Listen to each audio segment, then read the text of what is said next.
Hello, my name is Natalie and this is my presentation for the Royal Botanic Gardens Victoria Annual Report publication. Just a little bit of background on the gardens. They have a really rich history in terms of being a favourite community spot, their impact on local flora and fauna, as well as the organisation's impact on educating about sustainability and sustainable practices. The Melbourne Gardens have been established for over 170 years with a growing collection of over 8,500 international species of plants.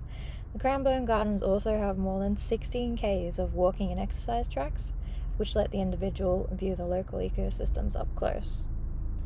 The report itself is quite lengthy and detailed. It sets the tone with the chairman's foreword, director and chief executive's welcome, and then flows through to the details of operations, employment and performance.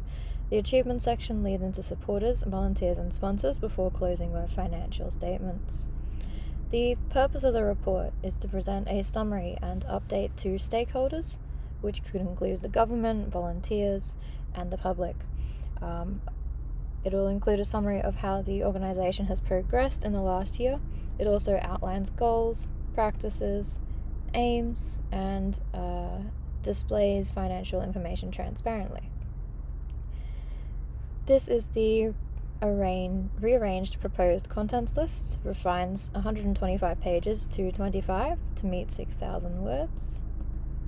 Moving on to style directions, the first is of graphical, colourful, bold and engaging nature with the use of infographics and playful type. The second aims to bring to life local lifestyle, nature and culture and translate that into simple imagery inspired by the ecosystems found within the gardens.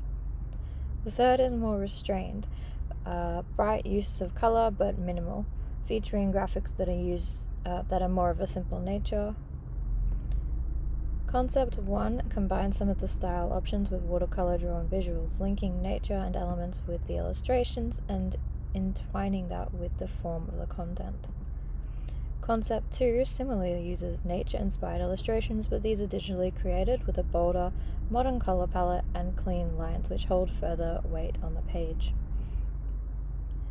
The grid structure will be put in place to create consistency and flow whilst capturing the reader's interest with well-placed images, infographics and text. For the type, these are a few refined options which typically pair a serif typeface with a sans serif typeface to create a comfortable and appealing contrast. And here we have some examples of how those types appear on the page with some of the report's contents. And here are a couple of draft covers for the report. They're inspired by a bold use of colour for engagement and embodying the spirit of Melbourne culture and the garden's sustainable practice. Thank you very much for listening.